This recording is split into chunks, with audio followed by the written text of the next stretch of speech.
تازہ ترین ویڈیوز کے لیے چینل کو سبسکرائب کر کے بیل آئیکن اور آل نوٹیفیکیشن پر کلک کریں تاکہ آپ کو ملے ہر اپڈیٹ سب سے پہلے۔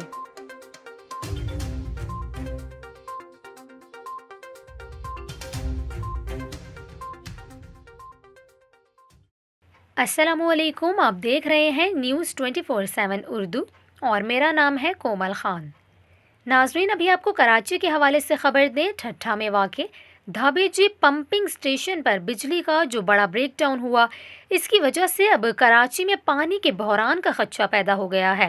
کراچی کے کون کون سے علاقوں میں اس وقت پانی کی فراہمی معطل ہے اور اس بجلی کے بریک ڈاؤن کی وجہ کیا ہے، یہ ہم آپ کو اس ویڈیو میں بتائیں گے، تو ویڈیو کو آخر تک لازمی دیکھیے گا۔ آپ کو بتائیں کہ ٹھٹھہ میں دھابے جی پمپنگ سٹیشن پر بجلی کا جو بڑا بریک ڈاؤن ہوا، اس کے باعث کراچی کو پانی فراہم کرنے والی 72 انچ قطر کی پائپ لائن پھٹ گئی۔ اسی وجہ سے شہر کو لاکھوں گیلن پانی کی فراہمی معطل ہے۔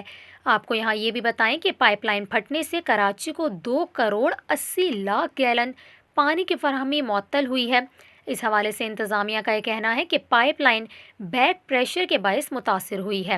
انتظامیہ نے اس بات کی بھی یقین دہانی کرائی ہے کہ جلد پائپ لائن کا مرمتی کام مکمل کر لیا جائے گا۔ پانی کی بندش کے باعث شہریوں کو کافی زیادہ مشکلات کا سامنا ہے۔ لائن جلد بحال نہ ہونے کی صورت میں پانی کا مسئلہ سنگین ہو جائے گا اور ممکنہ طور پر بحرانی صورتحال کا سامنا بھی کرنا پڑ سکتا ہے۔